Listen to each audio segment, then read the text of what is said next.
Welcome to the Sailor Noob podcast, where a superfan and a noob talk about the original Sailor Moon episode by episode. I'm your host, Mikan Hana, joined by my co-host. I'm the co-host, Caliban, and we'll be back in 2 and 2.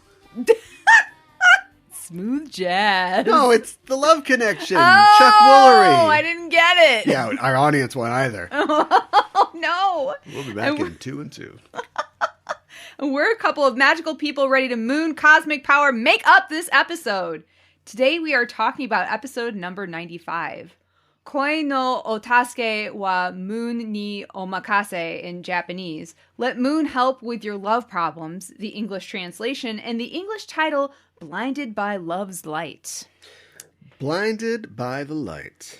Yeah, I still hate Blinded by Love's Light. It's clunky, and it's not something that anybody would say.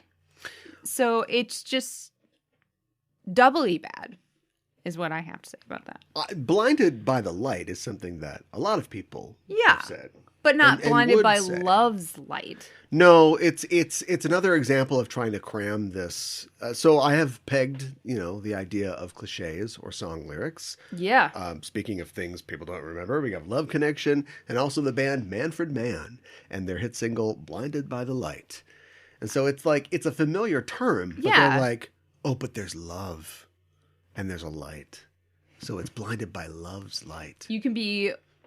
no one is blinded in this episode. Spoiler. No one loses their eyesight. So. Good point. Yeah. Good point. It's not like, let's dancing, but first, blindfold. All right. Don't give it all away just yet. I won't. Well, you sure are happy for such a sad day. Oh, what? Didn't you hear?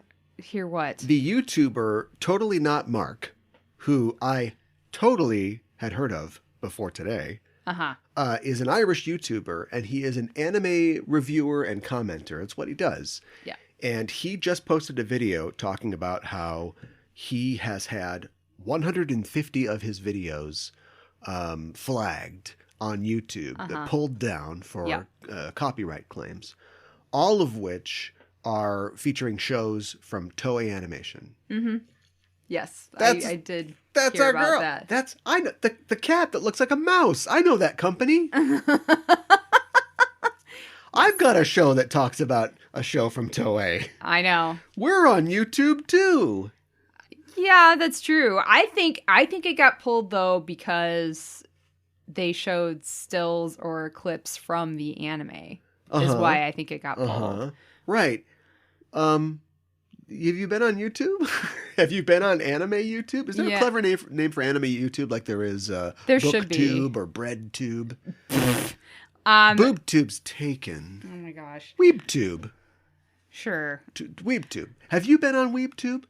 Everybody had. You know what I did all day today? Mm-hmm. Because I got a lot of my other work done earlier in the week. I watched anime videos on YouTube all day. Sure. I watched a very long series about Satoshi Kon, R.I.P. Mm-hmm. I watched a thing about Shinichiro Watanabe, all of which featured extensive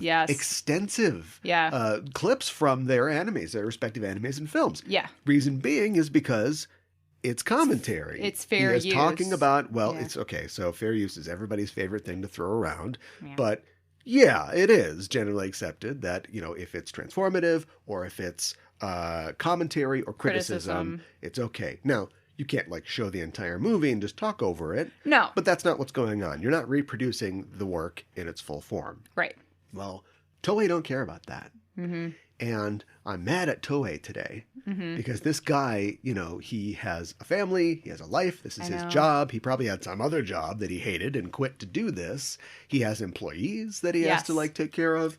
And so he is in a lot of trouble because he can't monetize. I mean, the videos don't exist anymore. It's not like they just, claim the monetization. Like, they are gone. And when YouTube deletes a video, you have a very limited window of time in which you can try to contest it. The process is completely slanted against you, against the aggrieved in this case. Yes. Although I'm sure Toei feels like they're the aggrieved. Yeah, I'm sure they do. And so there is basically no recourse for him. I mean, I don't know what he's going to do. I mean, I would just pick myself up and just, keep making new videos and then I guess try to stay within their limits, which they have not presented to him. They didn't send anything to him. They just took all those videos down. No, they didn't warn him. The only thing that I can see is that Kotaku, somebody that I was reading an article was talking about how the IP laws, the copyright laws in Japan are very different. And they are very beneficial to the rights holders. Yes. Much more so than they are here. Mm-hmm. And so this, again, brings this question, which... Wasn't this show? We talk so much, I don't even know. Maybe on this show, we were talking about when you make a work and it goes to a satellite and then everybody in every country can watch it. Right. Whose laws apply to it? Right. If you're not in Saudi Arabia just pulls it off. They just shut down the entire internet. But where was that made? A guy's shot in a plane flying over the Four Corners Monument. Who gets Where the case? Where was it made? Yeah, CSI, middle of nowhere. And that's kind of like this, only not for Japan. They're like, no, it's not. And so they go to YouTube, and YouTube, which is an international company, although they're probably based in the Cayman Islands, aren't they? Just goes, okay, fine. Yeah, they don't help you. Why would they not be on the side of the creators who are essentially YouTube's employees? Now you don't get the ad revenue from all those Kotex ads or whatever it is that you're going to put over those very, very popular. He gets millions of viewers, very popular videos. Yes. And what's Toei going to do? Sue you? I know, You're Google.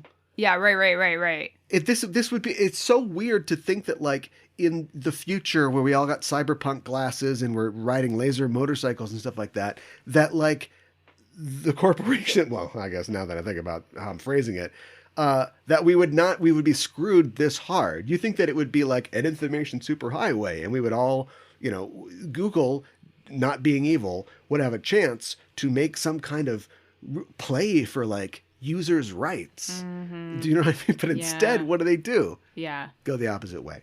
Yeah. They bow down and kiss the boots of a puss that looks like a mouse. It's Puss in Boots. I know. It sucks. There's not really a good way to other way to put it. And a lot of this is unwritten. Right. Yeah. People have found... Unclear whose laws apply to me, a YouTuber normally, who lives in Ireland or whatever. You invent property law, right? Mm-hmm. And people, there's a law, you can own this land and then you can charge rent for it or whatever. And then people do things you ever see in old-timey villages or in movies where you see the house and the house goes up and then it gets fat on the second floor? The first floor is skinny, but in Shakespeare times. Yeah. The reason that is because they charged property tax back then for the square footage of the foundation of the building. So they would make that small, then they would build out like a trailer, a double wide trailer. That's how you get around as it goes up, and then you have more square footage. Mm-hmm. At some point, somebody went, "Wait a minute," and they probably sued somebody, and then a new precedent was set. Yeah. And we had IP law. For years, companies like Disney and rights holders who sought to lose a lot, if Mickey Mouse became public domain, were working in this space trying to extend the copyright law. And then the internet hit and just took off. And suddenly you could right-click and own anything that existed. And it has not really been figured out yet. And when I say figured out, no, that's true. I don't think it's ever going to be figured out because there aren't going to be any real precedents here. If, let's say, Mark tried to sue Toei, who's going to win that? Toei. An Irish guy who makes his money off YouTube, or a 100-year-old, they're not that old, but they're old, an old Japanese anime company powerhouse that owns a bunch of stuff. Let's face it, Toei is so there massive. will never be a situation where it's oh, we didn't think about that part of the law. Okay, now we figured this out now. and it's equitable for all parties. Right. It's just never going to hit that point because none of these cases will ever be tried because the little guy, David, gets stepped on by Goliath and just goes away. Yeah. Yeah. This is a big one, though. This has happened a couple times. This is really big in the last couple of years, but this is a big one. Yeah, I feel like I've been hearing about stuff like this more often, but this one is massive. Like I feel like well, there was the whole thing with Twitch. Like Twitch, all those Twitch streams were getting shut down because either video game companies, weren't comfortable having their stuff streamed. And I guess maybe somebody shouting the N-word over. Well, I wouldn't be comfortable with that. But also, part, but... any music is licensed differently than like the games are. So like any music that's in the game, not even like pop music necessarily, like people's soundtracks, like compositions, were flagging the system and streams are getting shut down. Now Twitch knows where their bread is buttered. It's having people watch things with their little peepers, right? And so Twitch very quickly turned everything around, made a deal with the RIAA or whoever it was, and everybody's Twitch streams are back up now because somebody's getting paid. But it just has not happened because users like Mark and like us have no advocate in this space. Right. We should unionize. YouTube, all the YouTubers of the world, unionize. Yeah, I mean, that's not a bad idea. I kind of wonder what that would look like, but... I don't know. We'll tell you in 2 and 2. I don't know. Google Love Connection. Doesn't matter. Whatever. It's a game show about dating. I know. Well, maybe we should move along to the main part of our show, which is all about dating this week. It wasn't. Love Connection was too late for the expression making whoopie, right? I thought it was the dating game or the newlywed game that you heard making whoopie all the time. Yeah, probably. I'm trying to there is a game show thing on in the movie Mallrats, which I know you're not a huge fan of. I'm not. But I'm reminded. You're saying of they that. stole the finale of that. Well, actually, that film came out before this, didn't it? About the same time. Well, 93, I don't 94? know. Yeah, sometime in the 90s. I don't actually know. Early 90s-ish. Anyway. But, yeah. The end of this episode and the end of that film are similar. In some ways, I guess. Because Umino gets Ebi Fry in an uncomfortable place. Whoa! Would you cue me in already so we can do this? Could you give us a breakdown of today's episode? Yes. There's a little change up this week because we begin in the basement lab. And we see Dr. Giggles going through the process of creating a demon egg. A little extra information here. Yeah. He has a strange syringe full of evil-looking liquid. And he does he squirts a little out. Oh, yeah. You got to do that. Yeah. And he's seen TV. And he injects it into an awaiting egg. And as he does this, Karenite arrives, and she starts to give us the federally mandated recap of what's going on. Yep. Talismans are inside Pure Lover's hearts, yada yada. But the professor stops her and says, how many of these eggs are we going to waste looking for talismans? A little real passive-aggressive boss here. That's what you want. Yeah. And what are we going to do about these sailor soldiers? Seems like we're wasting a lot of eggs.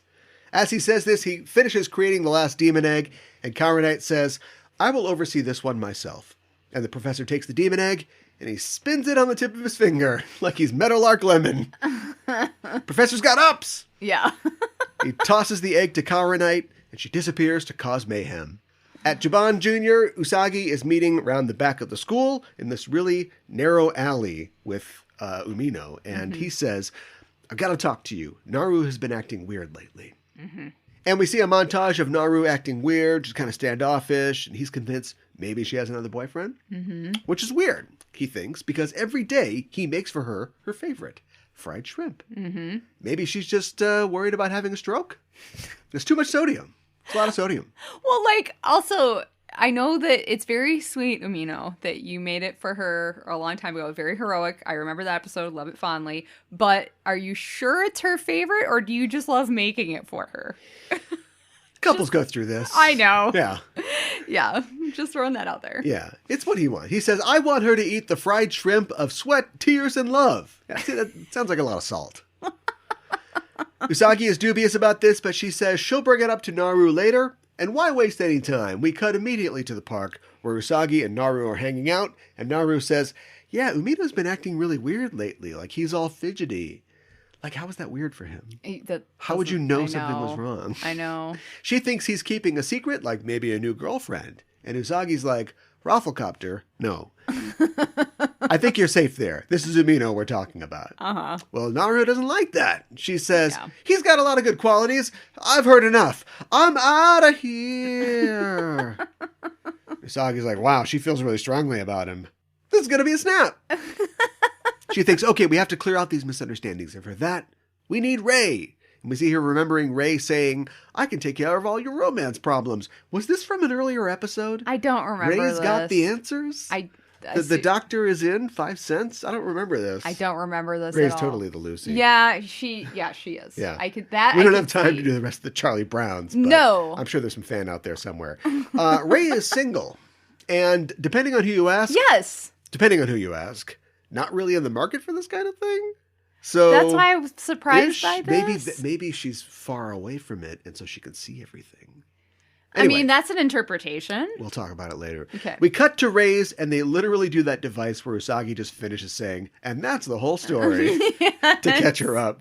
Ray says, no problem. Got an idea? We get them to confirm their feelings at, ta-da! She whips out a flyer for the Lovers Park Affection Contest. Yeah. Sounds sexy. It's for the grand opening of the park. They're putting on a couples game show, and the winners get to light a flame of love in a heart-shaped monument. Is this a real thing? I don't think so. This seems really... who would pay for this? I know. Is what I'm saying. Yeah. Yes, that'll be $500,000 for a giant heart-shaped monument in this park. Oh, it's flammable, by the way. Yeah, you can light it on fire. Usagi says, wow, Mamo and I would be great for that. And Ray's like, that's not the plan. We're trying to help Naru and Umino. That's not what we're doing here. But hurry and do it because registration will fill up fast. Cut to the park where Usagi, Umino, and Naru are tearing up the stairs just in time to see that the registration is now full. Sorry. Usagi's like, aww. But Umino and Naru are like, we actually already got tickets? Wait, what? You got a ticket? No. But you and you got a ticket? Yeah. I thought you, but you were the gift of the Magi. So sweet. That night, Umino is getting, I got you some batter for your shrimp. Oh, I got you a napkin to eat them.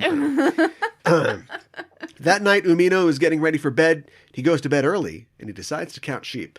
And as he does, we see the demon egg insert itself into the monument at the park at night. Mm-hmm. It's going to be a real slow burn on this one. Real slow burn. It waits through the entire contest. I guess it's got to find the purest, right? We cut to morning, and Umino is on 30,003 sheep, 30,004 sheep. I did the math. If he counts one sheep a second, 30,000 sheep would be a little over 8 hours. So nice work, screenwriters. Oh, good job. Yep. It's a great bit, too. I love it. As Umino is buying balefully at the sunrise, we hear the voices of Haruka and Michiru saying that there is an evil presence in the park, and they think there must be a demon there. Yeah.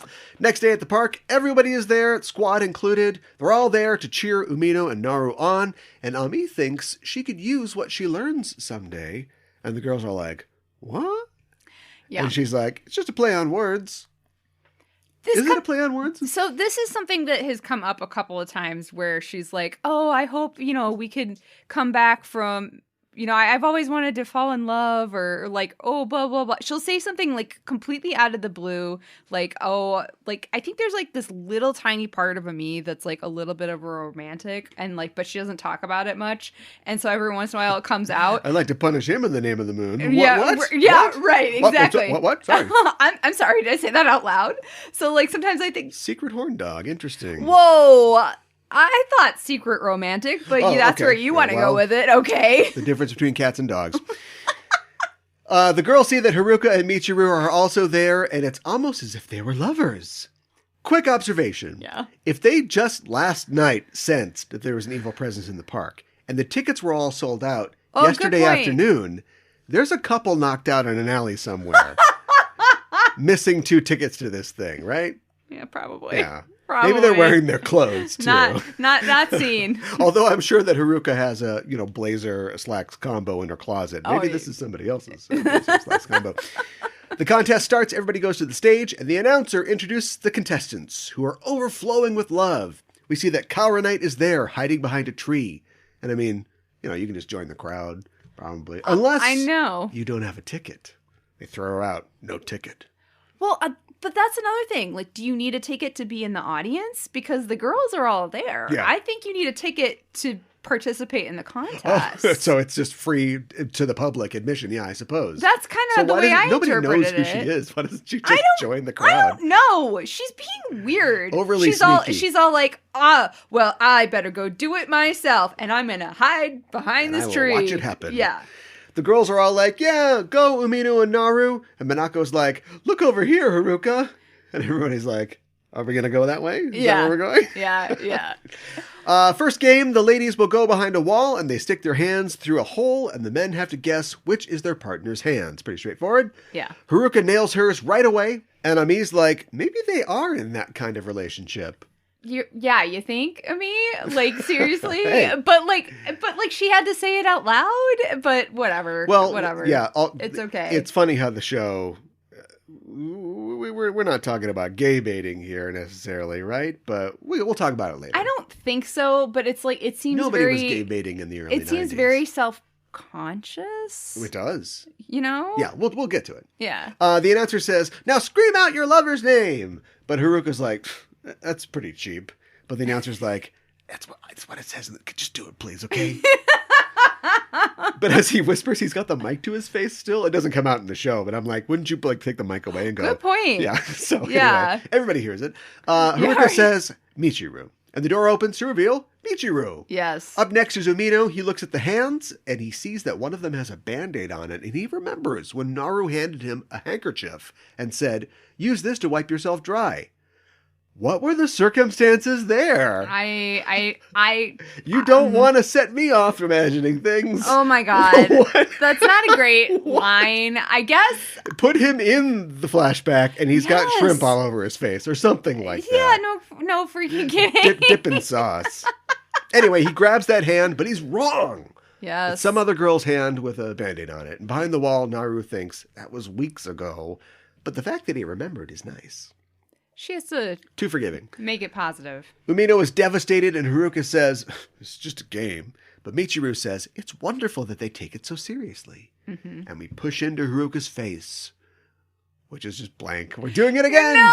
Everybody's going to get one. Again. Everybody's going to get one. Yeah. I mean, I get that it's tough. Because this isn't like some, Satoshi Kon movie where there's 24 frames a second and we're going to get every nuance of what's going on. We're clearly meant to think that she is pondering what Michiru said, her partner's romantic feelings when she is more like, job oriented. She's and not like very super romantic. So and that's okay. I get it. But I'm just saying zooming in on a still of this character's face is like me just pulling up a picture over on my computer and then like headbutting the screen.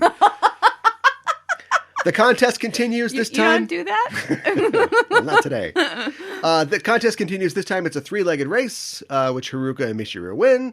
And then it's one of those pass an egg to your partner games. Real like youth group type stuff. It is, and, actually. Haruka and Michiru win all the games. That happens. Yeah. And then there's karaoke. Umino sings a sea turtle's egg or something. No clue on that one. No. Looked it up. Only this came up, so I have no idea. They probably just made it up. Michiru is impressed how seriously he's taking it. And there's also a game where you knock discs out from under your partner with a huge mallet. Never played that one in youth group. Okay, you know what? Oh my God, it's real.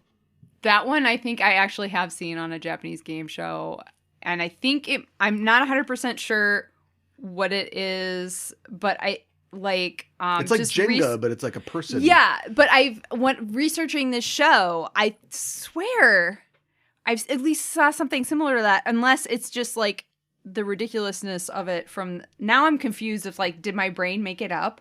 I swear it's like something. Anyways, it seems real enough to be on You'd be a great game youth show. pastor if you made that up. Finally, last game for all the marbles. Confess your love game with an applausometer. Yeah. Haruka and Michiru are up first, but Haruka says, show is over. She says that in English. I know, I love it. And then she has to explain it to everybody. I said the show was over. Yes. It's like, okay, well, let me say it even more cooler and cool more for a passionately second. now. Yeah. We're dropping out, because we're going to win anyway. True love should be the victor. Love is everything. Boom! Mic drop. Yes. We're out of here. Yeah.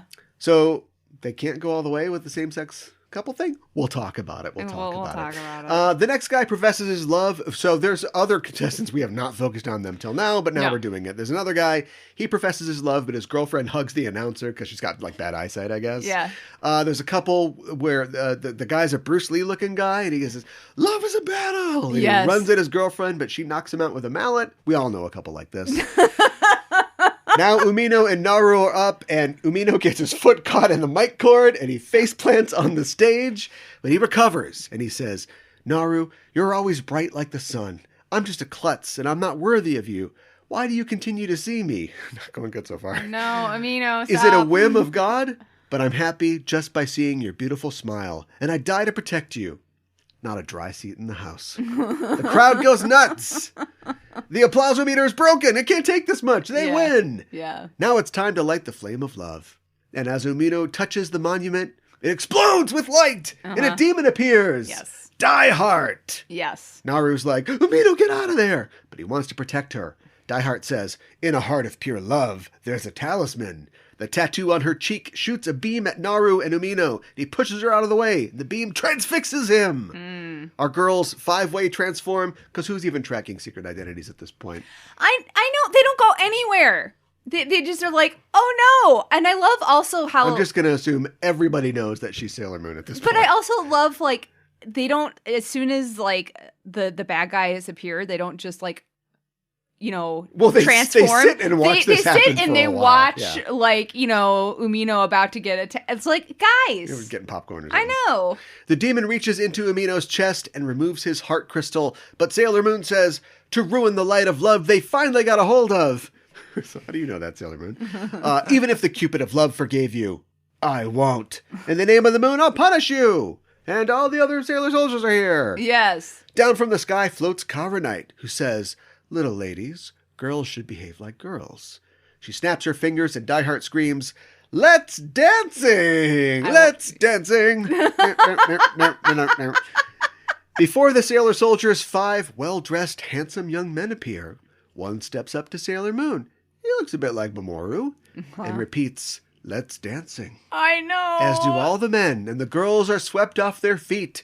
And Sailor Moon's like, "Oh, well, I mean, for a little bit I could." And everybody starts dancing like it's an episode of Scooby Doo where there's a beach party. It's like the same 6 frames of animation over again. They're doing like the groove dance thing. That's so true.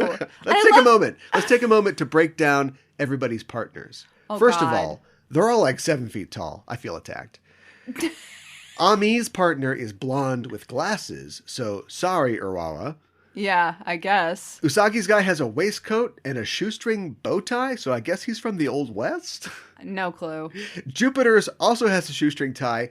A little bit of friend zone chan in there. A little bit. Venus's does not look like Alan at all. He looks like Paul McCartney. Okay. Which maybe makes sense. Pop music fan. Yeah. And Mars's definitely has a Yuichiro vibe. Okay. Oh, I forgot to say, when the guy says, "Let's dancing," yes, there's like totally an 80s synth riff that plays. Okay, that I love. They know exactly what they're doing. Yeah. No, you're right. Even though, like... It's David Bowie, if people don't know what I'm talking about. Yeah. Even though, like, "let's dancing" is not...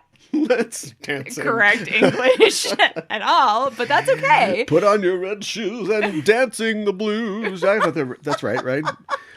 The dance party is rocking, but it ends abruptly when the boys turn into monsters and they wrap the sailors up in their tentacles and shock them. Yeah. Party foul. Yeah. Usagi goes from ahi, yes, ah, ha, ha, to ah!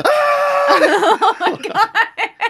Dysart lands in front of Naru, who is holding Umino, and does one of those slow motion backhands, just sending her flying. I know. Yeah. They restrain themselves. They don't do the like the bionic slow motion thing. No, you're right. Bow! She takes a beat before she does. Yeah. Beat before you beat. Oh my gosh. As she's about to take the heart crystal, rose petals waft across the sky. Waft or waft? I thought it was waft. I don't know. And Uranus and Neptune have arrived. Karanite says, Dysart, give these girls dance partners. But before the twangy sounds of the Indigo Girls can start, Uranus says, I found... What? I already did Sophie B. Hawkins. Uranus says, I found my own dance partner. World shaking. Dysart is thrown for a loop. Karanite laughs and says, kill all you want. We'll make more. Uranus and Neptune say, come on, let's go. Come on, right now. Yes. But Karanite snaps her fingers and the ground below them explodes, sending them flying. Karanite says, you need 10 more years of training to fight me. Specific. Yeah, it's very specific. Maybe a little too. And she disappears. Yeah. Naru cradles. Maybe she taught a fight school. I don't know. She's like, no, this is going to take some more time. We don't know much about her, so... No, we don't know anything about her. No. Naru cradles Umino as the Senshi rush to his aid, but Dysart reappears between them. Uranus says, the monster's still there. I know. They're totally not focused on the fight, for their own reasons. Uranus says, it's not a talisman, and returns Umino's heart. He awakens in Naru's arms. Dysart is ready for another dance party, but... Ooh, yes. We get a MSHA, and Dysart dies. Yes. Heart. Yes. Richard Dysart. The monument is back to normal. Later, after the announcer comes back, and some of the crowd, I guess. Like nothing the people happened? who didn't run away. No, let's see how this plays out. Yeah, right. They light the monument, and everybody claps for Naru and Umino, and Ami says, I wish I could. And everybody's like, what? Yeah. Like, I think the thought is, like, I wish that was monument. Me, or, what, right. What? Okay, all right. Like, or if I wish I had somebody like Umino or something. She needs to own it. Yeah, she does. It's so fun to talk like this. And honestly, they should put more bits in like that instead of her being like, oh, you guys, we need to be studying. Studying their ass. Whoa. Naru Sailor Moon. Nights. Naru says, even you, Umino the Klutz, did your best. Oh. Ah, love. I don't know why she had to throw that in. She says, what's for lunch tomorrow? And Umino says, I'm making fried lobsters. And Naru says, is that good? Is that yummy? He's like, I don't know. I don't know. The end. We're trying something new. Oh, you crazy, Japan. All right. Let's do it. Let's get into it. Yes. We've established that this is not a real thing, right? I did some cursory Googling. I found nothing about a lover's park. There's a lover's park in Armenia, too far away. Is this like the Love Sculpture by Robert Indiana? A kind of thing where it's just like, oh. The one that says love or something like that? Is it just a piece of like, it's not corporate art, but this is like art, Oh, great. We've seen enough statues recently. I don't know. We've seen enough statues recently in parks that we should probably do an episode on statuaries or something like that at some point. This is that exciting. Public art in Japan. Come on. I mean, we could, maybe do something with that. So anyway, I want to talk about the Ray thing real fast. Yeah. Maybe there's nothing to say other than, I'm now firmly convinced that, Ray is asexual at least. But she's not aromantic, though. I definitely think all the girls are romantic to a degree, but there's definitely a part of her that's like, yes, she's training to be a psychic superhero badass, but, she still thinks about like, a husband and kids and this other life. Yes. I think that she has those, and she likes dating Mamoru. Yes, but absolutely. But I don't, even if like Usagi hadn't been in the picture or if they had continued, I don't know how far it would have gone. I don't And either. on a show for children, there is no sex. We don't want any sex. But like, I think we have to take physical intimacy as our sex in this case, right? So like, when Usagi wants the kisses, she wants the big kisses. Like Usagi would not be asexual in this case. No. But I feel like that's whether, that's where Ray has ended up, whether that was where she always was going to end up. I don't know. But I kind of feel that. Whether that makes her a good love advice person, I don't know. I mean, like, just kind of like, I guess I always thought that somebody who would give good love advice would be somebody who has experience with that. Yeah, right. Look, kid, I seen it all. Yeah, right. Get her a single red rose. Go. Sometimes when you go to the gas station, they have flowers in the freezer. Get those. Well, I gotta go.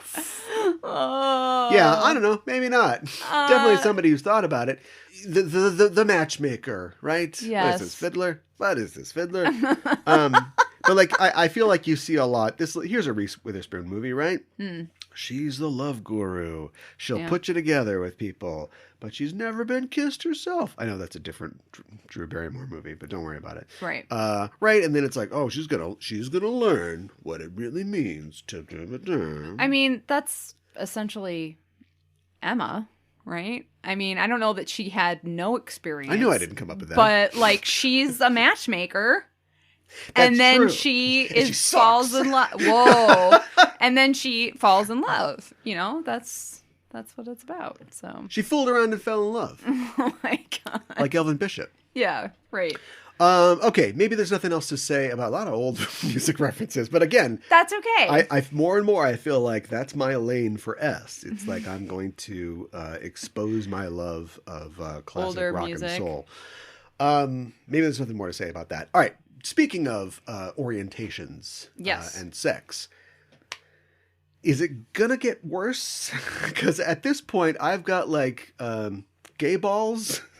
It's not. Whoa. You can put that on a mug. That's okay. No, Is I mean, it? like, they wanted, so, like, I understand and I know that we're going to get to Subaru W. You're going to tell me none of this is all different. But I keep coming back to how progressive this is. But at the same time, is it? Because they keep pulling back from the edge. Like if they were to, they can't win the contest because of the fact that we need Umino to get the the I-beam, the I-beam on him. Yeah. But what if there was some? I mean, we get everything but them just Haruka proposing to Michiru like on stage. Like we understand what's happening here, and the show plays coy with it. But you'd expect some kind of like payoff or some confirmation. I don't think that they're doing this, but it's almost like the cousins thing. Like they're going right up to the point of deniability. They could still pull back. I understand if they what you're had saying. to. And is this like a cultural Japanese thing or something? Because it's really like confounding that they're going as far as they do, because I don't think we've really dug into it yet on the show, but like Japan's attitudes about homosexuality are somewhat behind. They are a lot of the Western world. But I don't know why they go so far with it, and then other characters are commenting on it, and then it doesn't really go anywhere. And of course, we're 5-6 episodes in. Like I don't know where we're ending up, but it's both exciting to see, and it's very frustrating when it feels like gay baiting. I know that's not what they're doing, because that hadn't been invented. But. No, I don't think that that's what they're doing. Also, to me, Haruka recognizes Michiru's hand because she knows her hand, because she pays freaking attention. No, that's her lover's hand. They're a matched set. Yeah. So, and she gets it right away. It's not even a contest. You'll notice we stop short before we see their dance partners. I thought that she said, I'll choose my own dance partner. She does. Okay. But I'm saying that you're right. And this is, again, this is my shaky theory, but since the random holographic dudes who meet up with our sailors, they should have made like the main guy look like David Bowie and not given him Mamoru hair, because it then leads me to go, each one of this guy has glasses and Ami has glasses. Not in this anime, but right. But it's just he's brainy, right? Right. So they're all sort of like Die Hard is like reading their minds and like sort of catering them to the sailors, right? Mm-hmm. But if she kind of seems that then way. Confronts Uranus and Neptune and she's like, "Let's dancing," and like two like hot chicks come out and she's like, "What's wrong with my powers? They don't work." You could still continue the will they won't they if you wanted to. That's true. But instead she goes, "Oh no, we're not doing that. We're gonna kill you right now." And I'm like, show, come on. Yeah. I kind of do. You're just dangling us. I do kind of wonder if it is maybe. It's weird because I feel like anime in Japan and other forms of entertainment have been a little bit more progressive with attitudes and portrayal of LGBTQ characters early on than like maybe say some other entertainment across the world. But at the same time, like you said, their attitudes in real life towards people who are LGBTQ are kind of behind a lot of the rest of the world. You have a character like Dysart who can, for whatever reason, sort of read our characters' minds. And often in genre fiction, you'll get a thing where I bring up my beloved Farscape. Spoilers, I guess, for some character development in Farscape, but you got these two characters who are like, this audience wants them to get together, and they don't get together until they're put into like a different situation that's like, it's hard to explain, but it's kind of like a weird fantasy world, and they end up getting together. Often in these genre shows, we bring in some outside element that, I don't know if it's a bad or a good storytelling technique, but we bring in an outside element that gets our characters over whatever their resistance to getting together is. And so you bring this character in, and I'm like, think of all the things we could do with this. You could dig into like, why doesn't like Jupiter's partner look like Senpai? We could finally see what Senpai's face looks like. Oh yeah, you could do a lot of things. You know what I mean? Yeah. She could use her powers on Umino, and it's just Naru.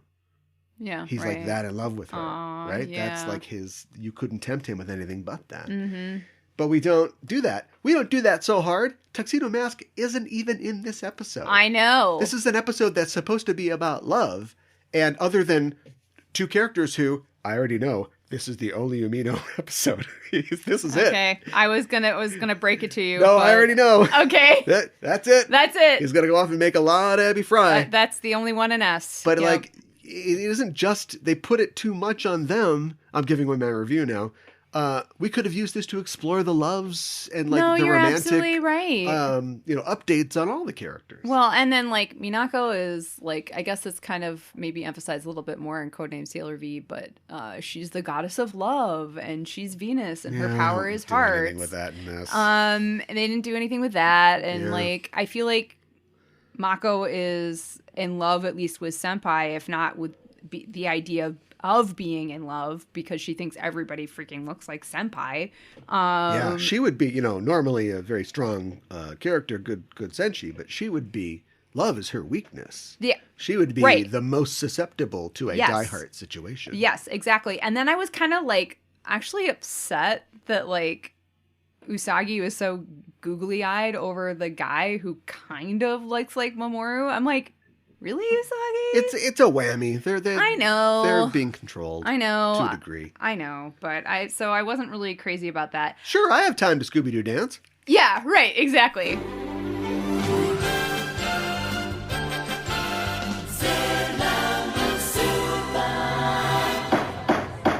Your Honor, a courtroom is a crucible. In it we burn away irrelevancies until we are left with a pure product, the truth, for all time. Oh man, this is so intense. Data's on trial for his life. I know. This episode, The Measure of a Man, is based on the Supreme Court's Dred Scott decision of 1857. And every week on Backtracking, we take a look at the real-world events that inspired classic Star Trek episodes. Sorry. Shut up! Who are you? We're the hosts of Backtracking. I'm Caliban. You will both be taken to the brig and from there to the nearest starbase, where you will answer charges for what you have done. And I'm Gooey Fame. This is not a game. This is life and death. You can follow us on Twitter. Backtracking is available wherever you listen to podcasts. You go f*** yourself.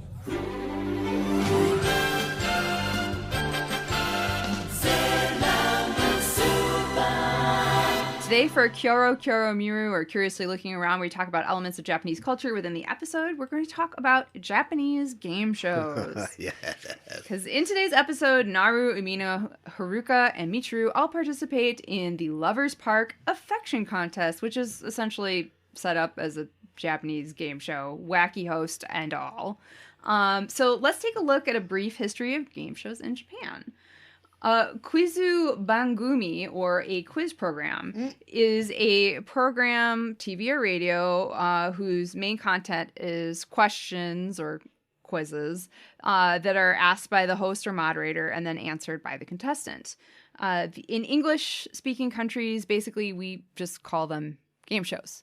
But in Japan, these types of programming are typically differentiated from game shows that do not ask questions. Huh. The first quiz show on TV in Japan aired in 1953 and was called My Job Would Be What? Or What Is or What Is My Job? Guess My Job, yeah. Yeah. And the program was based on the American game show called What's My Line? Right. And the show had a panel of celebrities and was a guessing game in which the 4 panelists attempt to determine the line of work. Yeah. Get it? Right. Of a guest. And and then later on, whose line is it? yeah. So we have to figure out what the job is, and then who should be doing this job? Yeah, right. Exactly. I'm sorry, we have to let you go from your line was the third follow-up to that.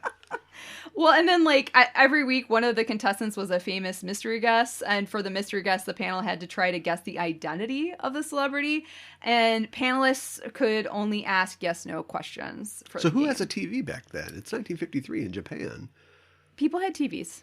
Well, I mean, okay. I know they existed. I'm just saying, was there a full penetration into the market? TV in Japan, we talked about TV in Japan on another episode. I can't remember off the top of my head. Mr. I TV think it was, didn't have to do a lot of coaxing on that one. It was the very beginning of R when we were talking about that. But it was TVs, were already starting to get into people's homes starting in like 1950 in Japan. Yeah. Okay. So, yeah. I mean, I don't know how, I don't have statistics, but yeah. That was happening. And the first non-quiz Japanese game show on TV in Japan was called Gesture. And it also aired in 1953. And it was essentially very similar to charades. Okay. So just to give you some idea, up until the 1980s, Japan did a lot of adaptations of American quiz shows, such as Jeopardy and Family Feud, So, sure. Yeah. Sure. And what we in the West view as wacky Japanese game shows did not really start airing until the 1980s. The show that is given credit as being the first in the genre is Takeshi's Castle, or Fun Takeshi Joe, or literally Turbulence Takeshi Castle. Turbulence. Yes. Turbulent juice. And it features the Japanese comedian Takeshi Kitano, aka Beat Takeshi, right.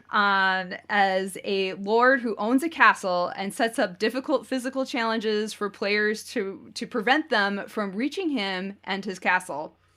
And like the early seasons, early episodes, it was like contestants were actually trying to get into the castle, and then later they were just trying to get to him. And then Commander Tani, played by Hayato Tani, who is a Japanese actor, wants to invade the castle and has forced contestants to help him get to the castle. So I read somewhere that there were some people in Japan who really believed when this show initially aired that he had forced some people to do this. Join me or die. Yeah. Can you do anything else? Right. But of course, they're all volunteers. And the original show involved between 86 to 142 contestants per episode. It's crazy. Yeah, who participated in various games. A lot of waivers. Yeah. The show became a cult TV hit around the world. Different physical challenges had different aspects that disqualified you. And of course, this is the show that MXC, or Most Extreme Elimination Challenge, took clips from, and they just repurposed it and made it very different. And Takeshi's Castle was shown in a lot of different countries all around the world, and different things were done to it. It was very popular in the UK. Yeah. And they just like had there was a British guy who did the voiceover for it. And it was just very influential on pop culture around the world, and inspired a lot of other shows that had physical challenges and painful entertainment. The physical challenge game show format of Takeshi's Castle inspired shows such as Sasuke, aka Ninja Warrior, American Ninja Warrior, Ninja Warrior UK, Wipeout, Total Wipeout, Hole in the Wall, and Ultimate Beastmaster. The casting of Beat Takeshi in the 2000 Japanese film Battle Royale was a reference to his role as the host of Takeshi's Castle. I never thought about that because he's just sort of like a mean weirdo in the movie. But if you are a native viewer, if you're a Japanese viewer, you're like, oh my God. It's like casting, oh, you know who did it first? Richard Dawson in The Running Man. Oh, really? Right. Because Richard Dawson was the host of Family Feud for so many years. And so in the dystopic future of The Running Man, he runs this, deadly game show where people are killed. Yes. So. Yeah, no, I thought that was really cool. And because it's kind of like Takeshi's Castle is kind of like who survives, you are the winner. Yeah. Essentially. I mean, people don't actually die. Yeah, if you lose, Beat Takeshi shoots you in the face. Yeah, right. And also video game developer Mediatonic called Takeshi's Castle an inspiration behind the Battle Royale game Fall Guys. So, okay. Yeah. So you can look to Takeshi's Castle for the inspiration for that game. I know about it, haven't played it. No, I haven't played it either. I've seen footage. I think I would be terrible at it, but maybe it would be fun. I don't know. I think we're in a situation where, online games are easier to play than ever, but they still have problems. And I can see a lot of, waiting for 5 minutes for a 100-person lobby to fill up. Oh my gosh. And then the game starts and you are immediately knocked off a platform. Oh, I would be so mad. You just mad. have to sit and watch everybody else win, yeah. Or just, also be eliminated. Yeah, or that. That's another thing for sure. Japanese variety shows have been around since the 1950s and are made up of a variety of original stunts, musical performances, comedy skits, quiz contests, and other acts. So Japanese variety shows are predominantly made to be weird and extremely fast-paced for entertainment purposes and are primarily scheduled during primetime TV. And they usually feature a variety of hosts that include celebrities, comedians, and J-pop idols. What most of us in the West think of as Japanese game shows are frequently segments on Japanese variety shows. So, like some of which are only on these variety shows maybe once or twice a year. Like they may be reoccurring things, but they maybe only happen once or twice a year. So you'll see clips on YouTube and people will be like, look at this weird Japanese game show. Like one time we did a Human Tetris or whatever. So I just think that that's something that we need to kind of take into account because you see like these lists of like 10 wacky game shows. Do you want to believe that game shows in Japan are weird? Check out this list. Right. And, Right. So, just keep that in mind. There are a variety of shows that deal with eating strange foods or playing weird games. It's important to also have a basic understanding of Japanese comedy. So, owarai is a broad term utilized to describe modern Japanese comedy on TV. The word owarai is the honorific form of the word warai. By adding o prefix, it becomes honorific, right? Meaning a laugh or a smile. Owarai is most common on Japanese variety shows, and comedians are referred to as owarai geinin. Gei means performance or accomplishment, and the word geinin is often translated as artisan. However, today, the term refers exclusively to comedians. Another term that is frequently used is owarai taranto. So, owarai talent. Yeah. Yeah. So is this the sort of thing like where there's, comedians or personalities like sitting around discussing things and then they like watch a segment or they throw to like a game or something like I've That's seen a variety like show. that. Yes, yeah. That is a variety show. And I was going to get to it later, but I'll just throw it in now. Well, sorry. No. It's not a big deal. Something else that I think people just have to understand is that, so some people are owarai talento, so they're known to be comedian talent, but then there's also just talento and they're famous for being famous. They are just on And this is a thing in Japan. We have that. Yes, but these are people that are mainly on variety shows, and I think it's interesting too because we don't have that so much. Yeah. Britain has that as well. Uh-huh. You know, their panel shows. These are panel shows, essentially. Yeah. The vast majority of them. And so, you know, some talento, you know, are regulars on a specific show, but then maybe they have some rotating spots, you know, too. And like, so sometimes, you know, you'll be flipping around and you'll see like, oh, okay, I've seen this person on a couple of different things now, you know, but yeah. Anyways, manzai is a traditional form of Japanese comedy that became the basis of many modern acts today, and it is characterized by a pair of typically male comedians acting in specific roles, i.e. a straight man or a tsukomi and a funny man or a bokeh, in a constant comedic battle against themselves. And a lot of comedic duos host or are featured on variety shows. So this is a very common thing you see with hosts. Beat Takeshi himself was part of a manzai duo. Mm-hmm. But this is something we'll get into maybe on most definitely on like a different show, I think. We did the way back, like episode 8. Was like the talent show. Yeah, the talent show, and that's what was happening. Dialect and all that. Yeah, that's what was happening with the 2 girl comedians. That's what was happening. That's why that girl shot the other girl in the face. Yeah, right. I get it. No, I didn't get it because it was a cultural thing. I mean, it was like, oh, it's, you know, it's not funny, haha, but yeah, exactly. Another popular variety show is Downtown no Gaki no Tsukai ya Arahande. Oh my god. Literally downtown's We Aren't Errand Boys, and it's hosted by popular Japanese owarai duo Downtown, with a couple other comedians who help like co-host. And the interesting thing about Downtown are really, really popular, and they have this program has been broadcast on Nippon TV since the pilot episode on October 13th, 1989, and continues to this day, celebrating its 1000th episode on April 18th, 2010. These 2 guys, like, you know, were doing comedy together before this and like have had a couple spinoffs and everything. Apparently, it is not a secret. It is well known. They don't really like each other. Oh, okay. Like Martin and Lewis. Yeah, like you can go to the Wikipedia page. It goes into great well, it's just that like they if they get left alone in a room together, they've both said it's very awkward.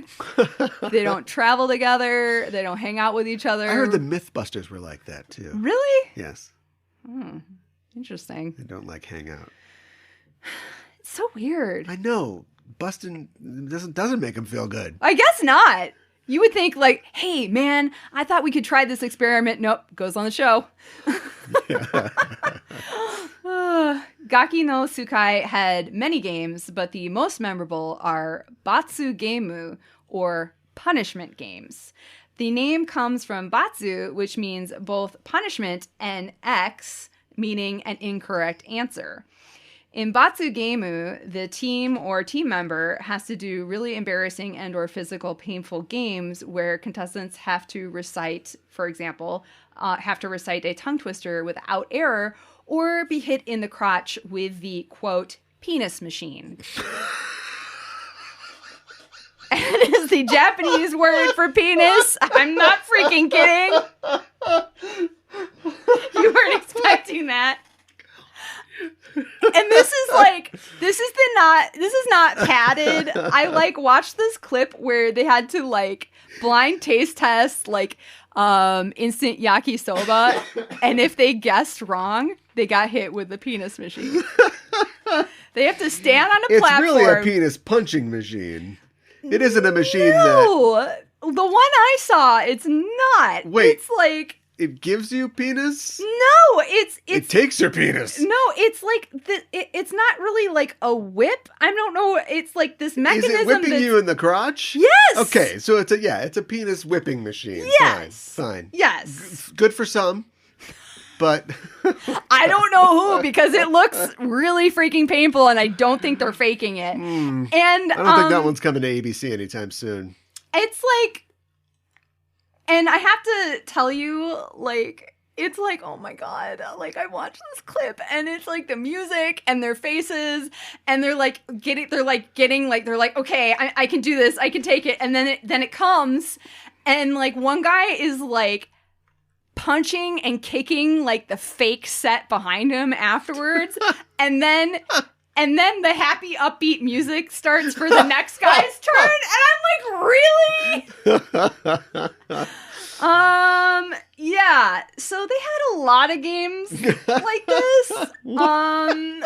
That's kind of like, that's like the worst, but... How do you think you did out there? Yeah, I really exactly. I just tried to give it all. I left it all out there.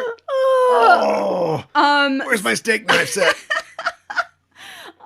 Silent Library was a game that started on Gaki no Tsukai as well, but it was so popular that it spun off into its own show. And it's a group of contestants who do embarrassing or painful stunts, but they have to be quiet because they are in a library. And one of the sources that I read said they looked into it, and as far as they could tell, this was an actual library. So do they have like a decibel meter and you can't go over it or something? Or is there like a professional librarian who's like, that's definitely too loud, you're disqualified? Okay, that would have been great. Maybe when it spins off into its own show, it's like a professional librarian. But like the one clip I saw was like everybody, there's like cards, and like one card is like a death card, or like you lose like a skull, and like... And the game was like nose fishing. I'm not having a stroke. No, and like they had death card nose fishing. Well, so like the guy you smell toast. The guy who lost, his nose has to get fished. So somebody has a fishing pole. And they have two little hooks that go into his nose, and he's like. What is the pain thing? I know. And somebody described it as like Jackass, but in a library. Yeah, so... I could see. The new movie hasn't come out yet, has it? No, it's not too late. So, but in the 80s and the 90s, Japan had a lot of kind of sexually explicit games as well that aired late at night, which has not helped its kind of weird game show stereotype that it has around the world.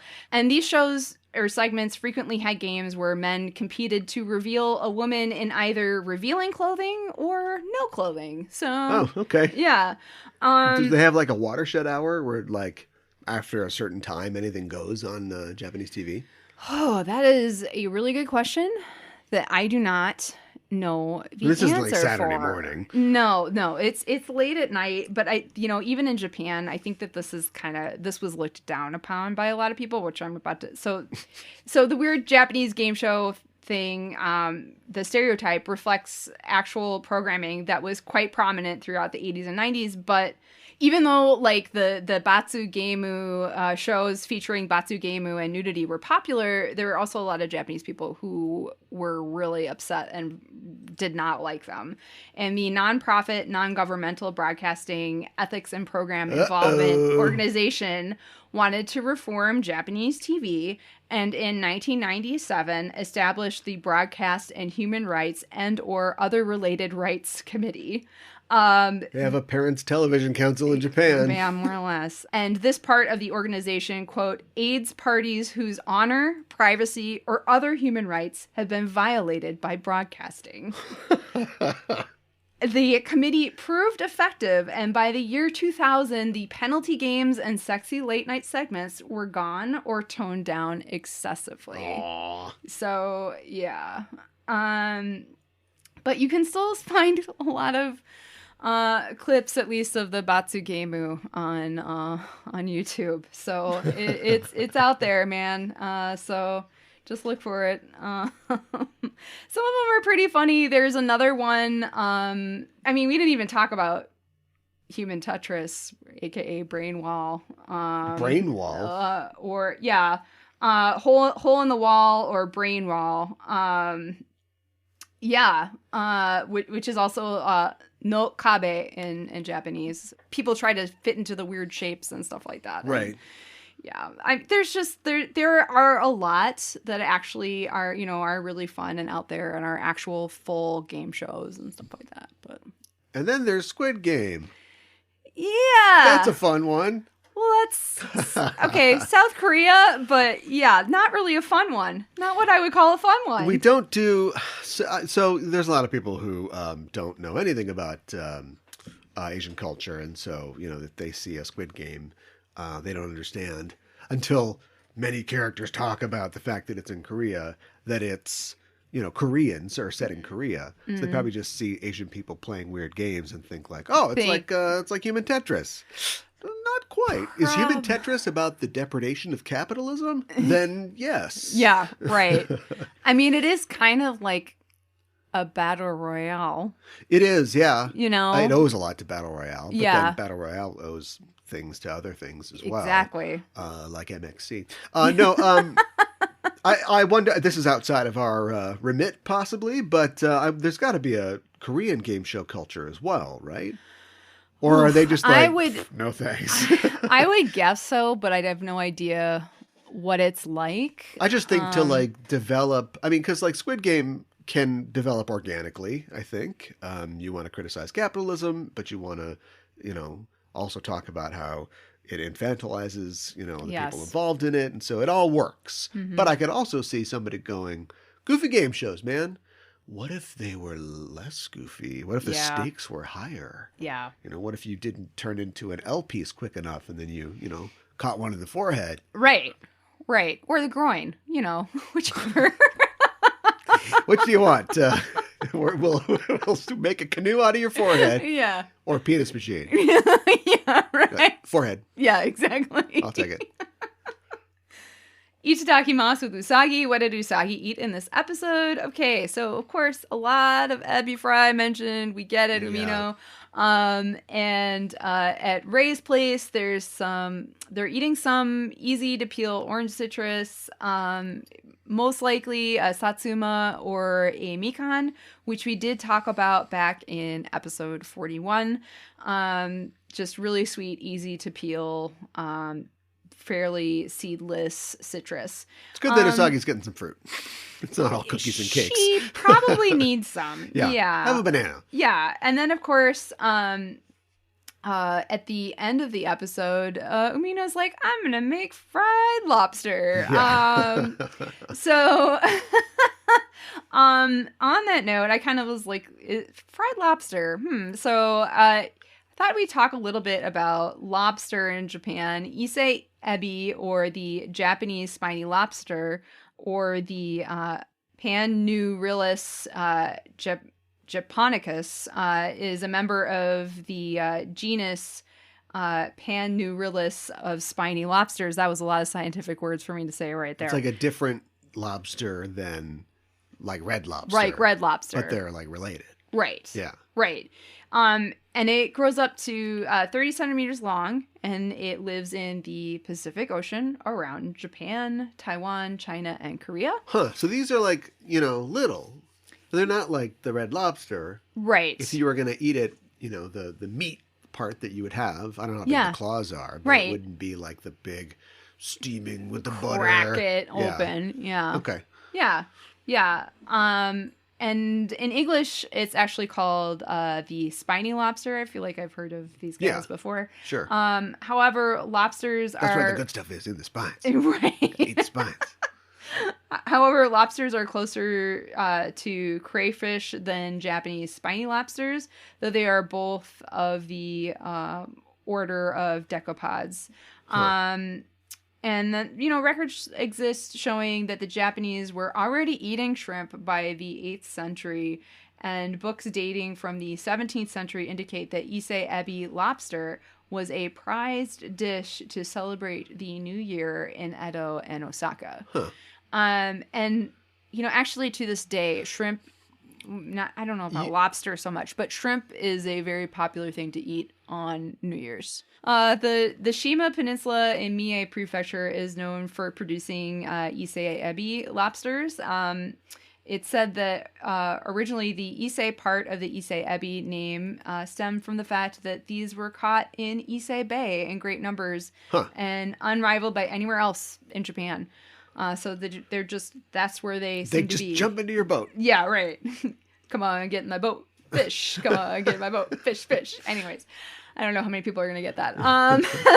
Methods of preparing ise-ebi include serving raw, like sashimi, deep fried, as in ebi fry. Huh? Yeah. Umino? You're right. Huh? Yeah, he's onto something. Yeah. Teppanyaki in soup or paella.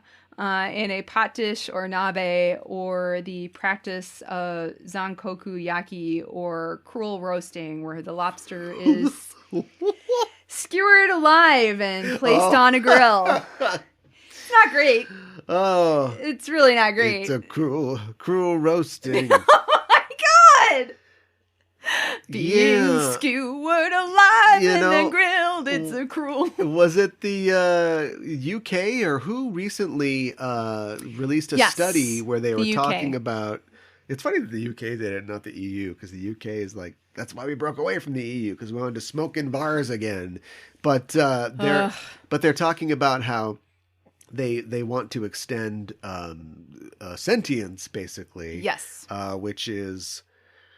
Sentience and sapience are two different things, but like sentience is like being aware of yourself. Yeah. So we understand that like creatures feel pain. It's a stimulus. Yes. But like, can they understand pain and can you fear pain? You know? So right. Like we wouldn't eat, and this is what their definition for like, if we'll eat something. Nobody eats a dog. Well, some people eat dogs, but like most people don't eat dogs because a dog has personality. Right. Jules. But like a dog, like, you know, abused dogs are afraid of loud noises and people towering over them because they remember their fear. They have that sentience. Yes. But like a bug in the ocean, nobody thinks, oh, this bug, it doesn't feel anything. It's a bug. Right. But they're starting to think that, like, and they did studies, it's like, I think they remember this stuff. Like they have like an awareness of themselves. And so we're not saying don't eat them necessarily, but we need to kill them, whatever their word they use, they're killing them, in a humane way. Yeah, right. Making it as painless as possible, which has not been the history with lobsters when you put them in a pot full of boiling water while they're alive. Right. Well, and... but like cruel roasting, that's like medieval. It is.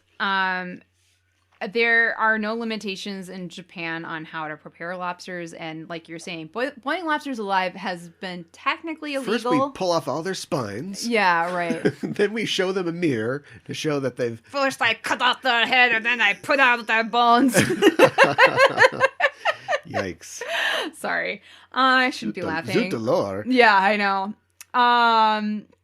Boiling lobsters alive has technically been illegal in the U.S. since at least 1999, which... It's, you know what the thing is on that? And I don't know where I read this, but we get most of our lobsters from place.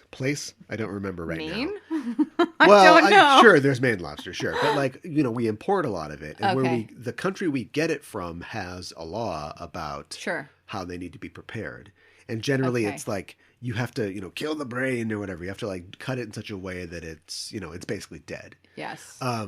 And so technically, because they're prepared, we're violating their law, but but it's not really, there's no law in the books for us. So like generally to get around, you know, people rightfully protesting about this kind of stuff, you know, most places don't cook it in that way, you know, anymore. But I'm sure if you went to like a rich restaurant and like, this is the way to do it, they just do it because there's no, I don't think there's any real law against it. Not a federal one, at least. There used to be a thing about like you picking out the lobster you wanted to eat. You still do that in some places. Okay. Yeah, maybe they could still kill it. This one's got a lot of spines. That's my guy right there. Well, like I guess it's considered to be more humane to chill it in cold water to stun it, and then like you were saying, cut vertically so the lobster's brain can be divided into right and left. Somehow like that's more humane. Lobsters had movies. This would be a horror movie. Yeah, like severing the brain so that... I saw him putting ice in water. I know, so that it doesn't feel pain. I mean, it did up until that point. So I Well, you don't know. You get the thing too where the fish is so fresh that it's still moving, right? Yeah. Like you see, I've watched like sushi preparation videos, and they have the fish and they're cutting it and it's like wiggling around, and that's not life. That's It's called dancing sushi in dancing Japan. sushi. There you go. Yeah. It's not life. It's just electrical impulses. At least that's what I heard it was called, dancing sushi. Somebody told me that. So anyways, but yeah. Let's so dancing sushi. Yeah, let's dancing. So fresh. Let's dancing. Villain gauge, we rate a baddie 1 to 5 dark stars, 5 being the most wicked. The droid in this episode is named Dysart. So her name. So in the subtitled version, they spell her name D-I-E, heart, H-E-R-T. But in Japanese, it would be Dai, D-A-I, and then Hato, which is heart. So Dai means big in Japanese. Yeah. So her name actually means big heart. Got a big heart. Yeah, not like Die heart, but like she's got a big heart. Right. So her character design. Speaking of big hearts, Yeah. she's got one through her head. Yeah. Well, What's going on with that? It looks kind of like it's like a hat that's kind of like 2 hearts with like an arrow, and then the head of the arrow is like also a heart. It's like we got hearts on hearts on hearts, Yeah, they're stacked. They're like long hearts. Yeah. Because you don't want her to have like a giant head, and plus her like breastplate is a heart. Yes. But it's like a stylized skinny heart on top of another one. Yes. And then her hair is a comma as well. That's kind of like a heart. That's true. So it's like half a heart. It's stacked hearts. Yeah. I like her hair. It's like bright red and it's very asymmetrical. Her hair and her hat are the coolest part of her costume. But I mean, she's basically wearing like a black unitard that like the sleeves have been kind of like cut off, and then there's also an orange heart on her butt, which just like reminds me of a monkey. What are you doing, show? What are you doing? I don't understand. I love it. And she's got gold heels with giant gold hearts on them, and then she's got gold heart earrings. Yeah, the hearts are a part of the design here. In case you hadn't noticed, Die Heart. Yes. So yeah, and then so her star tattoo is on her cheek, so not really provocative at all. So we have to have her plunge her hand into the heart on her chest, in the middle of her chest, to like even it out. Like, I don't understand. What, the sexiness factor? I don't understand what's it's so happening. sexy when you plunge your heart into your chest. Maybe it's not sexy, but it's like weird. And like, because maybe I'm thinking that because like a lot of them have, I feel like, gone to their chest area, the region, and like pulled whatever outfit they had open and revealed their star tattoo. So because we're not doing that, we have to still kind of go in that region. I didn't understand why that was happening. Yeah, I don't know, she's reaching into her heart. I don't know. She's got a heart theme. She reaches into other people's hearts, their chests. She's reaching into her own to reach into yours. I guess, and it's not like she pulls anything out. She just sort of like fondles her heart, and then that's what I'm talking about. I see. Yeah. You got me. Yeah. That's some bad behavior. from a member of the Bureau of Bad Behavior. Right. Exactly. Rating. I think the top part of her design is really cool looking. I really like her hair. It's nothing really earth-shattering necessarily or even that creative, but it's mostly black and then some big hearts. What do you want? Yeah. I think calling the illusions is interesting. I don't think that there is any like cultural significance for them saying let's dancing. Like I looked and like I think it's just English. It's just English, and I saw like on some like I don't know if it was Quora or what, like somebody who was not a native English speaker was like, I just saw this on I guess there was a Japanese commercial one time that said something about Let's Dancing, but I don't know when that was. Okay. Or if I don't know if that's necessarily a reference to it. Interesting. But she doesn't necessarily have a lot of personality. I mean, the little goon guys that come out of the like illusions are kind of cool, but is that really hers, does that of count her for magic. her? Yeah. Her name, I think, is like just okay. I'm just kind of meh. So I'm gonna give her 1 out of 5. Whoa. Yeah, I know. I usually reserve ones for like no effort, but I feel like very little. You know how we talked about before, how like sometimes it's like, I don't know what to do, so the outfit's just like all black. Like her outfit is all black and it's just super tight, and then we threw up some hearts, and it's not like that creative. I don't feel like so hard on the heart. Ugh. I'm gonna go 4. Really? And I'll tell you why. All the things that you said, but like good at the end instead of bad. I think that she's more of a think piece. She's like a work of art, but I mean that not in the complimentary sense. I mean that in the literal sense. You know, she's got like these, like the hearts piled on her head, and she's got sort of the interesting esoteric power, and you kind of sit back and go, interesting. I see what you did there. Okay, interesting. And I like her name. It's simplistic, but I like the pun that you wouldn't even understand if you didn't know Japanese a little bit. It's kind of got like a double meaning, but it's also like threatening. It's like, die, heart. Yes. And as far as her black costume goes, maybe it's just because I recently saw, this is one of my weirdest pulls, but I saw the 1962 film, The Manchurian Candidate.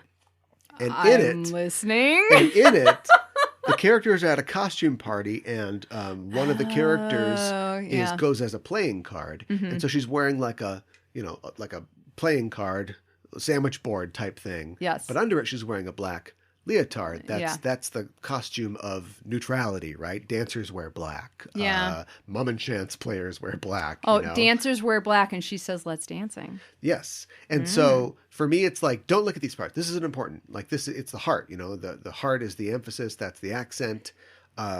And that's enough, I think. And you just got a butt heart too. So that's fine. So I, for that reason, I liked all of those things. I think that she is shortchanged because so much of the episode is, and like the Kaori game show has to like butt in, but not really do anything. There's the entire game show. Then Dysart shows up. Her boss is looking over her shoulder, and she has to split her time with the fake monsters that she makes and produces. And so I think that she just didn't get a chance, but I'm going to go the extra mile and give her that 4. All right. Farewell, My Lovely, where we rate how they exit, how they go, how they leave us. I am going to give Die Heart 2 out of 5 stars. She screams before the heart hits her. It is still kind of just bracing for impact, and then flails her arms about, but did not really try to hold on to that big heart. So that's why I'm going to give her 2 out of 5. So here's the deal with this one. I thought it was pretty strong. Here's my reasons. She has a blood-curdling scream before that heart shows up. Then there's a long pause. Yes. Her little butt heart is there. She gets hit, and she gets hit so hard, they all kind of like twist, but she almost flips over completely. Well, yeah, I see that. And when she loves, there's a little hesitation. It's like, lovely. It's like, it's a little like hitch and a giddy up before she gets it out. Yeah. And and then she does almost a full pirouette, almost dancer like. Okay. I was very impressed. One of them has to be a 5. I think it's this one. Really? I give it a 5. Okay. All right. We are divided on this one. So there you go. I just realized that the initials of Farewell, My Lovely are FML, which I think fits their situation. What? The kids at home will get it. Okay. You could fill me in at some point. That's FMI. Fill me in. Okay. All right. Moving on. I do have a bit of trivia for this episode. besides it being Umino's one and only appearance in the Sailor Moon S season, when Venus was dancing with her Let's Dancing partner, her front bow was incorrectly colored yellow instead of blue. Whoops. And when Umino was talking about Naru's strange behavior, the background music was the song that played every time Usagi and Mamoru ran into each other during the first season. Huh. Yeah. Okay. Interesting. Yeah. What about when the Bruce Lee guy goes, "Oh, it's love's a battle"? I don't know. They didn't color in his mouth. Oh, yeah. The inside of his mouth is the same shrieking background. So it's oh my god. Takeshi already shot him through the face. He's got a hole in his head. Good point. Yeah, absolutely. I remember noticing that when I was watching it. And so now we're up to our rating. I like that Umino and Naru are both acting strange, and it's because they both want to ask the other one to do the contest. The Umino sleeping bit is really fun. I honestly, it's such a short thing, but I really like it. I like how much Umino has thrown himself into this silly contest, and it just shows how much he cares for Naru. Yeah. I really like that. Yeah. And I think that is the star of this episode. I also I feel like this episode, just kind of an aside, gets mentioned a lot because people mention how cool it is that Haruka and Michiru step aside. So Umino, they crash a love competition, and then they just peace out before they win. Right. But I do want to draw attention. I think it's kind of arrogant, personally. It is a little arrogant, and Haruka is kind of arrogant, but I think that it wouldn't have they wouldn't have even stepped aside if Michiru hadn't thought that Umino was super earnest and that they really did deserve to. Right. And the subtext that you can read is that, the blank look that I make fun of is Haruka deciding oh, this is important to her. Yeah. Because otherwise I could jam on these fools all night. Oh, yeah, and I'm going to up until the point where it matters, and then I'm going to do this for her. We're going to just step out of this. Yes. So I do like that part of it too, but that's kind of my cousin. Yeah, no, not cousin. But that's kind of, about it. I was not super psyched about the Daimon. I know we differ on that. I think Kaori is very disappointing. Kaori Knight is very disappointing in this. I feel like there's a big promise at the beginning. I'm going to do it myself. And then we don't really see her that much. And she kind of throws that one line out to Uranus. And did I say it right? Yeah. Okay. And you need more training. And it's I feel like Esmeralda could be so much more sassy than this. So yeah, green-haired villains, thumbs up. Red-haired villains, not so much. Not since Rubeus have we had such an absentee boss for these monsters. Yeah, it's not great. So I'm gonna give this 2 out of 5 roses. Okay. Well, at least it wasn't a 1. I'm gonna go 4. Really? Yeah. I don't know. I ended up watching this one a couple times, and I really liked what was going on. And I think I've made clear that I thought that the balance could have been done a little better, but think about what we got. We got a peek into Umino's extremely weird life. Yes. We got this extended game show thing, which I think really works and led to us being able to talk about Japanese game shows. And I like the villain. They'll never come back. But they never do. But I wouldn't mind seeing this one again. And all the girls, kind of fill their roles. I liked seeing their weird fantasy boyfriends, and we get a little more from what's going on, Secret Horndog on me. And there's just there's things happening in this one, it's popping. And for that reason, I think it deserves a 4. Okay. I think that's fair. I'm in a good mood. What can I say? Good. I'm in love with love. I didn't necessarily enjoy this episode no, I'm not as much as I remembered liking it, but I have enjoyed talking to you about it. Yeah. So there you go. Yeah. My English title is Umino's Love, Clumsily Devoted. Nice.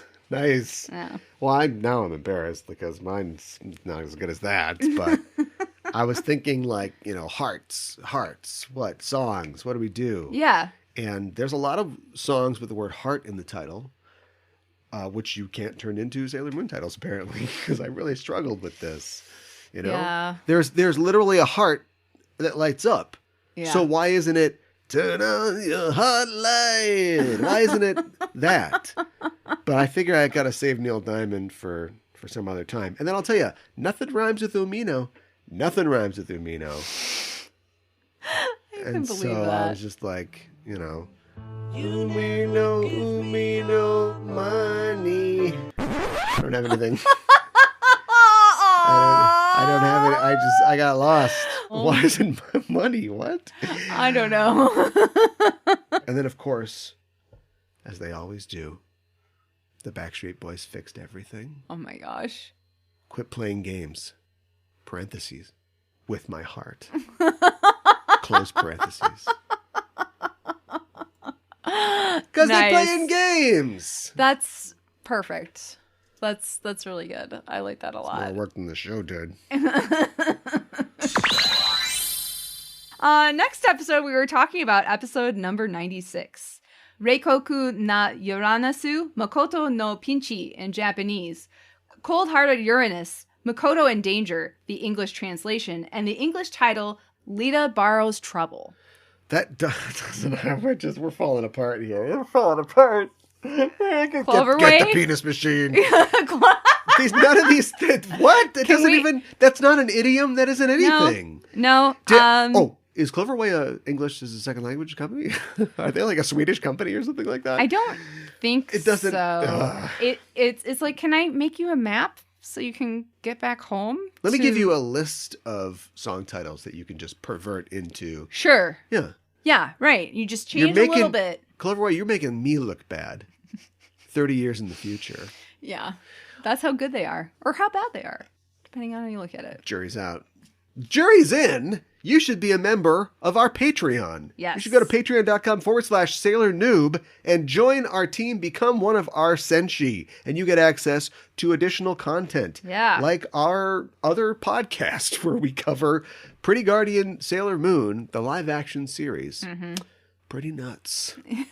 No game. Well, actually, there was a game show, 3rd episode. So beat that. Yeah. Yeah. You also get access to the outtakes from this show, which there's probably going to be a couple from some of the stuff that we talked about. Yeah. Go check that out. And guess what? Animetification is back. You like weird anime. You like English and things that don't make any sense. Yep. We cover all that by watching the first episode of a randomly selected anime and give you our opinion. What's it like? Is it a good pilot? Is it a good show? Would we continue watching it?